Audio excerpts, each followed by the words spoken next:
오늘도 주님의 은혜가 이것 우리 공룡교회에 또 우리 성도님들 위해 충만하게 주님으로 축원해 드립니다. 우리나라 남자들 같은 경우는 특별한 경우가 아니면 다들 다 군대를 갑니다.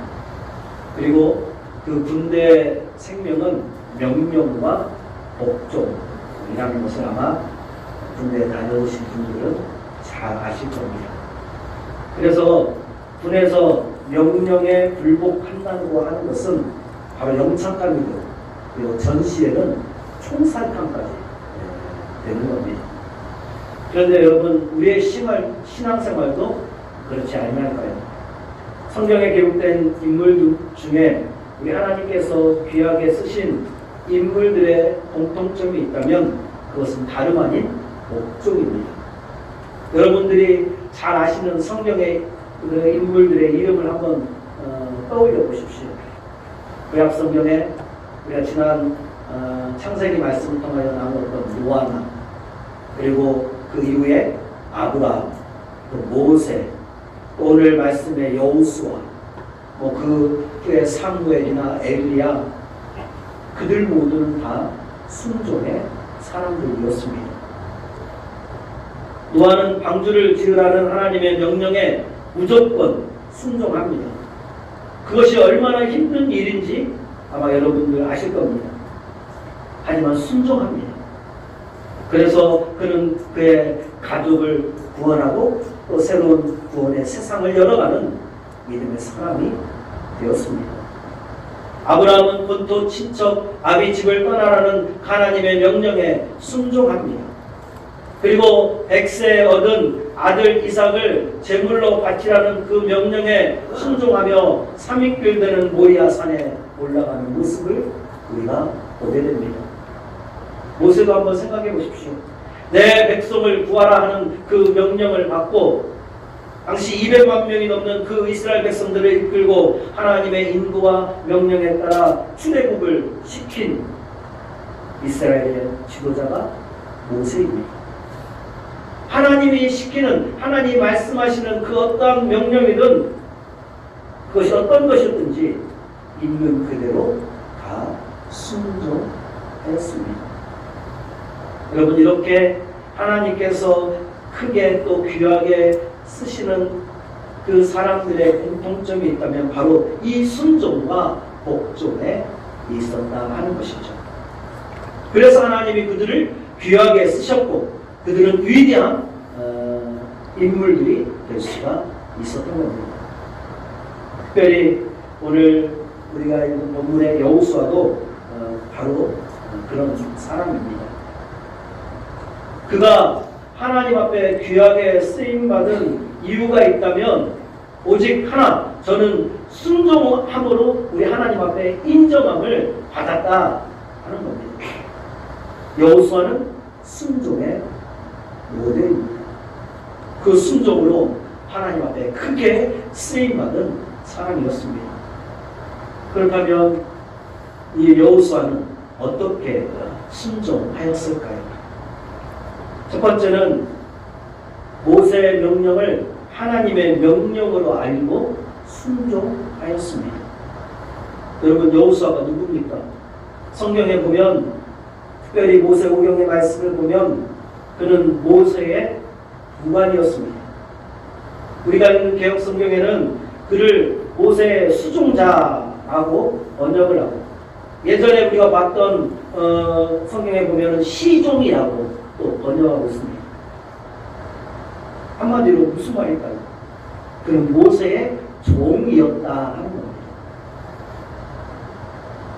여호수아는 모세를 따라다니면서 늘 그 옆에 붙어 있으면서 40년이 넘는 세월 동안 모세를 지켜보며 살았습니다. 그러면 어떨까요? 모세도 사람인지라 허물도 보였을 것이고 또 약점도 보았을 겁니다. 그런데 성경을 보면 여호수아는 모세가 명령하는 것을 다 순종하였다고 말합니다. 순종을 하되 100% 순종하였다 하는 겁니다. 어떨까요? 어떻게 그가 그렇게 할 수 있었을까요?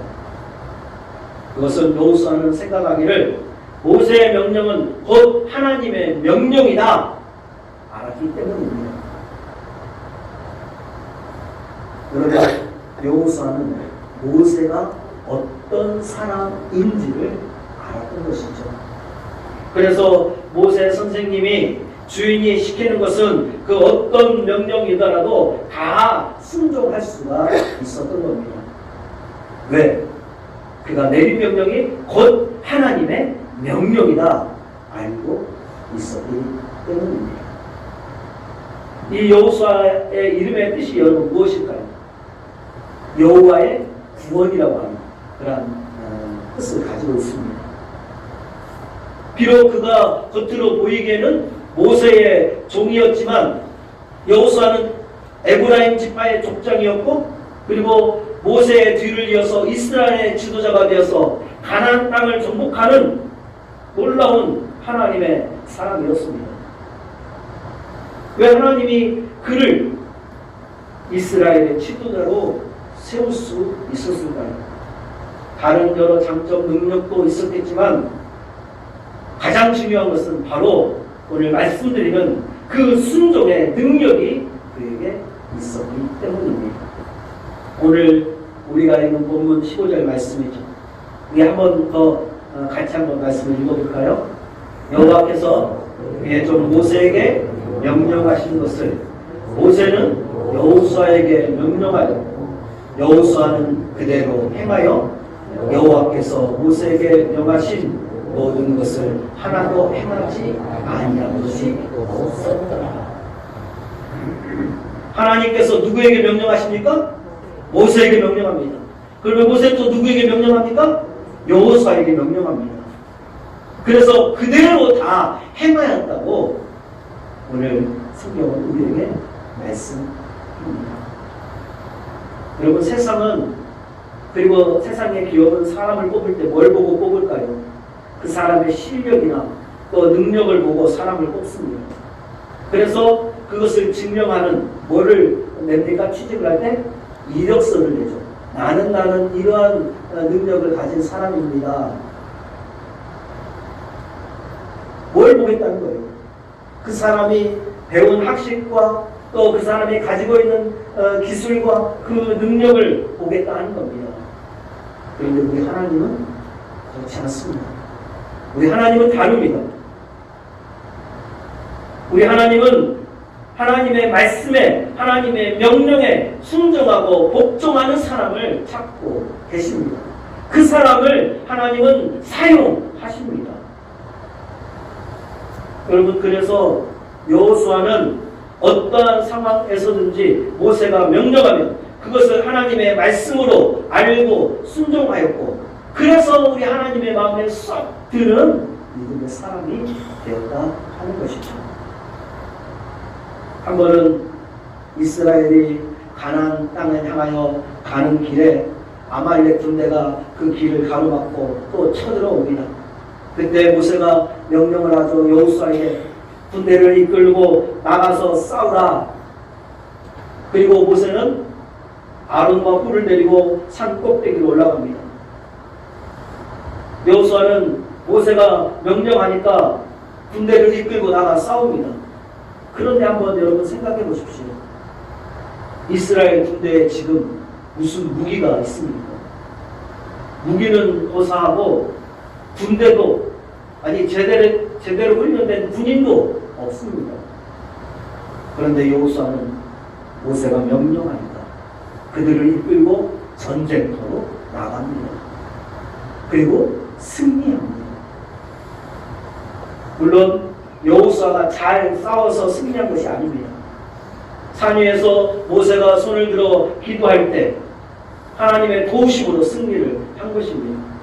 겉으로 볼 때 승리의 요인이 전쟁에서 싸우는 그 군대를 이끌고 싸우는 여호수아에게 있는 것 같지만 실질적인 승리의 요인은 모세의 기도를 들으신 하나님의 도움으로 인한 승리였습니다. 그런데 왜 하나님이 여호수아의 군대에게 승리를 주셨을까요? 그가 모세의 명령을 하나님의 명령으로 여겼기 때문입니다. 그래서 그 말에 무조건적으로 순종하였기 때문입니다. 그리고 그렇게 우리 하나님께서 그로 하여금 승리케 하여 주신 겁니다. 사랑하는 우리 공동체 성도 여러분, 오늘날 우리 한국교회 문제가 무엇이라고 생각합니까? 아마 여러 가지 문제들이 있을 겁니다. 그런데 그 중에 심각한 것 중에 하나가 목회자의 권위에 문제가 생겼다 하는 겁니다. 오늘날 많은 성도들이 주의 종들의 권위를 인정하지 않고 신앙생활을 합니다. 그러니까 갈수록 신앙생활이 엉망입니다. 물론 목회자에게도 문제가 있습니다. 그들 스스로 하나님의 종으로서의 권위를 잃어버리기도 했습니다. 그러니까 성도들이 그들의 명령과 가르침에 순종하지 않고 있는 것이죠. 그러니까 교회는 쇠약해지고 또 성도들도 하나님의 은혜와 축복을 또 성령의 역사를 누리지 못하게 되어집니다. 여러분, 이것을 생각할 때 우리가 하나님을 섬기는 신앙인으로서 무엇보다도 명심할 것 중에 하나가 하나님이 세우신 지도자의 권위를 바르게 세우고 또 순종해야 한다 하는 겁니다. 그가 기도하는 가운데 뭔가를 여러분에게 이야기하고 명령하면 여러분 순종하고 복종하는 그런 성도들이 되어지길 바랍니다. 그 명령이 내 마음에 안 들어도 한번 여러분 순종해 보십시오. 그것이 바로 오늘 여호수아처럼 하나님 앞에 쓰임받는 비법인 줄로 믿습니다. 바로 하나님은 바로 그런 사람들을 들어 사용하십니다. 그리고 두 번째로 여호수아는 자기 생각과 자기 형편을 앞세우지 않고 순종하였습니다. 여호수아는 모세의 명령을 그리고 또 이후에도 하나님의 명령을 있는 그대로 다 순종하는 모습을 보여줍니다. 그런데 여러분, 그렇게 순종할 때 가장 힘든 방해물이 무엇일까요? 그것은 내 생각과 내 형편입니다. 내 생각에는 이게 아닌 경우가 있습니다. 내 형편을 보면 할 수가 없습니다. 요단강을 건넌 후에 그 여리고성 앞에서 할례를 행하나 사실 지금 싸움을 앞두고 할례를 한다? 어찌 보면 미친 짓이죠. 그야말로 적군을 앞에 두고 죽으려고 환장하는 일일 겁니다. 그런데 그것이 누구의 명령입니까? 하나님의 명령입니까? 여호수아는 이유를 달지 않고 형편을 앞세우지 않고 있는 그대로 순종합니다.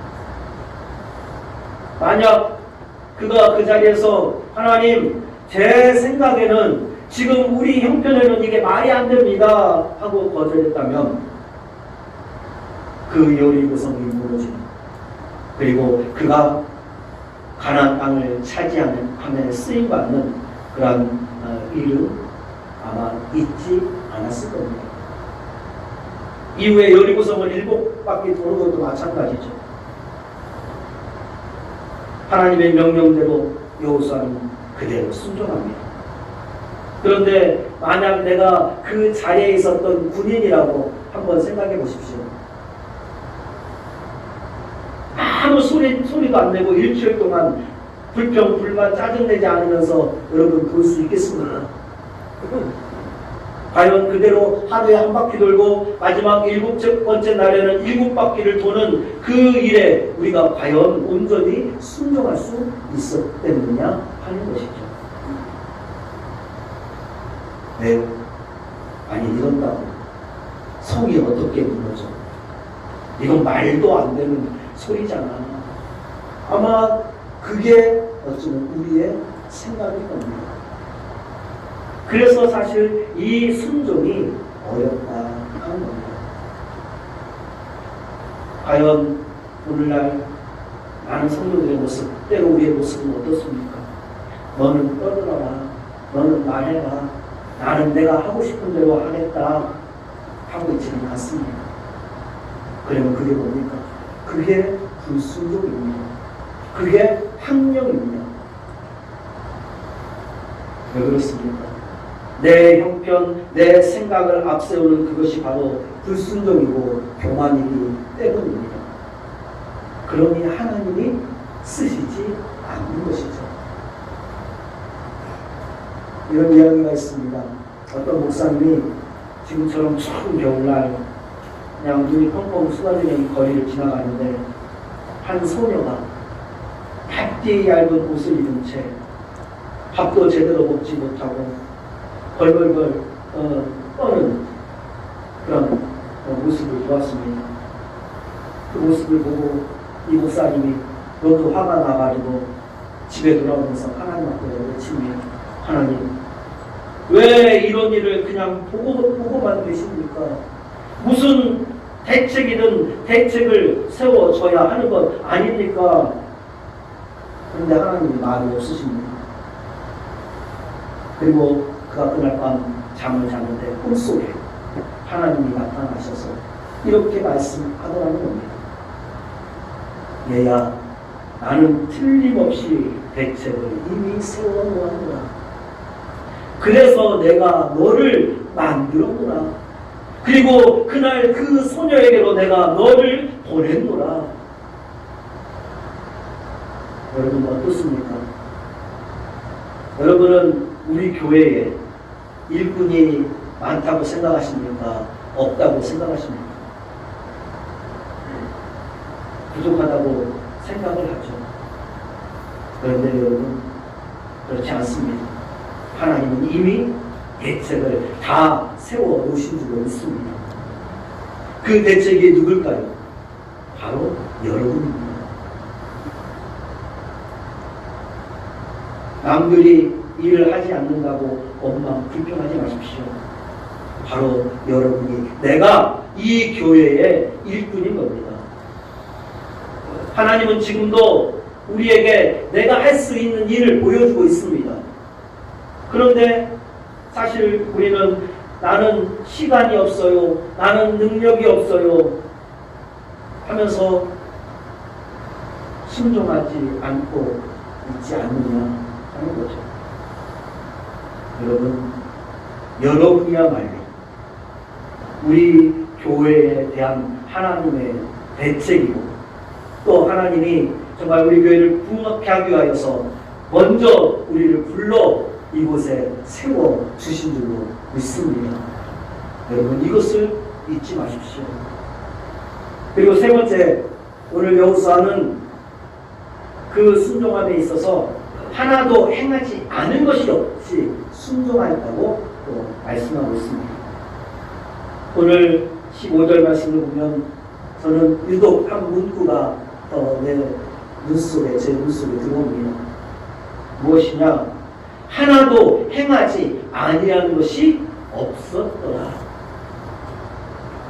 무슨 말입니까? 하나도 행하지 않은 것이 없었다는 말은 전부 다 100% 여호수아는 순종했다는 것이죠.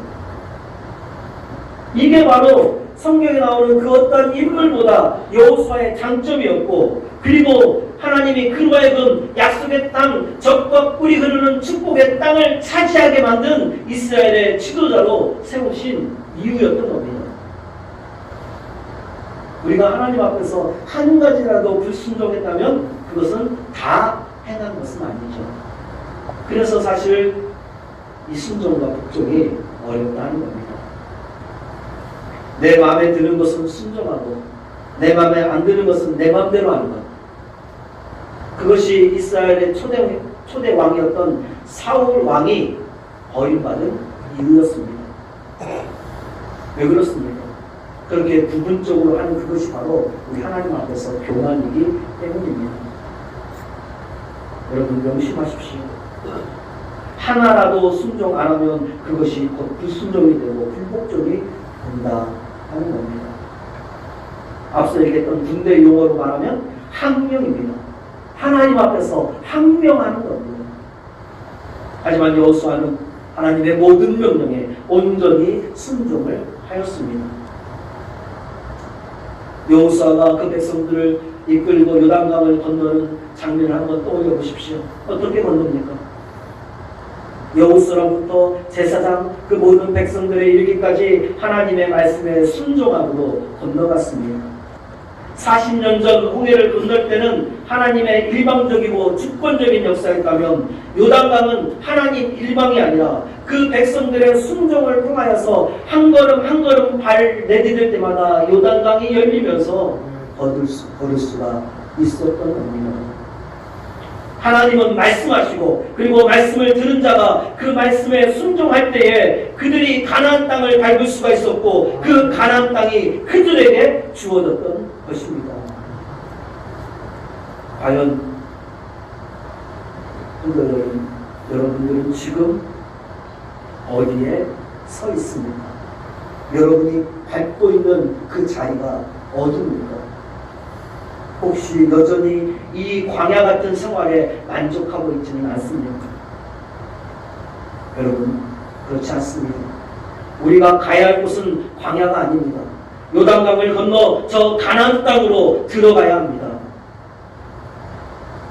그러려면 하나님의 말씀에 하나도 어김없이 순종해야 한다는 겁니다. 그 하나님의 말씀에 잘 순종하려면 그러면 어떻게 해야 할까요?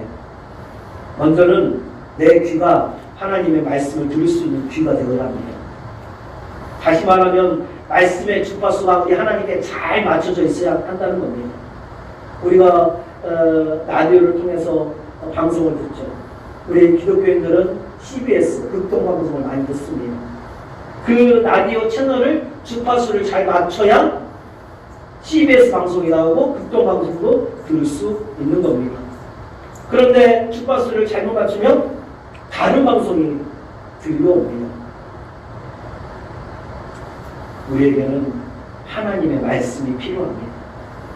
세상 소리를 들으려고 우리가 교회 나오고 지금 이 자리에 앉아있는 것이 아닙니다. 여러분, 여러분의 귀를 열어 이 영적 주파수를 먼저 잘 맞추기를 바랍니다.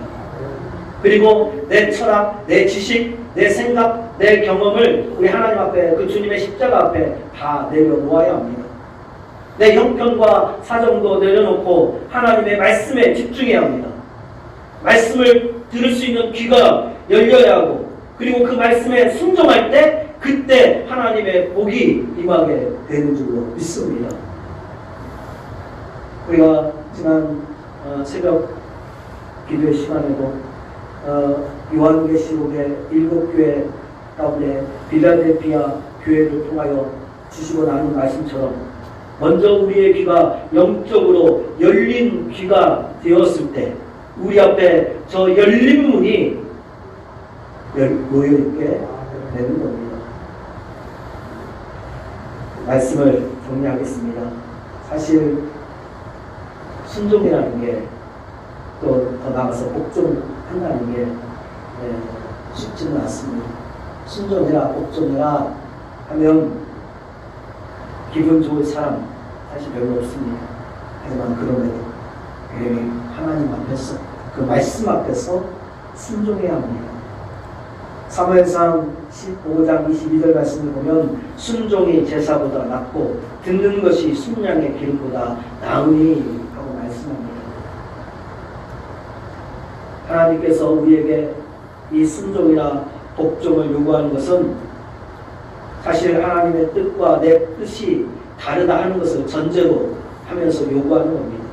그래서 힘이 들고 그래서 우리가 갈등을 하고 또 고민도 합니다. 하지만 그래도 우리는 오늘 말씀 앞에서 순종하기를 바랍니다. 그래서 2023년 올 한 해 우리 모든 성도님들이 우리 하나님이 주시는 복을 온전히 누릴 수 있기를 주님의 이름으로 축원을 드립니다. 그래서 하나님이 우리에게 요구한 것이 있습니다. 하나님이 명령하는 것 여러분 무조건 순종하기를 바랍니다. 기도를 하다가 들려주는 우리 주님의 음성이 있습니까? 그리고 성경을 읽다가 이것이 하나님의 명령이라고 느껴집니까? 설교를 듣는데 하나님의 명령으로 들리는 말씀이 있습니까? 그러면 여러분 순종하시기를 바랍니다. 하나님은 바로 그때 우리의 믿음을 보십니다. 하나님께서 주신 말씀에 순종합니다. 이를 통하여 우리 하나님이 역사하시고 그 가운데 하나님이 기뻐하시는 뜻이 여러분 가운데 이루어지게 될 줄로 믿습니다. 2023년도 올해는 우리 모든 성도님들이 이렇게 순종하고 하나님께 쓰임받고 열린 문의 축복이 여러분 가운데 임하기를 주의 이름으로 간절히 축원을 드립니다. 아멘. 은혜로우신 하나님 감사합니다.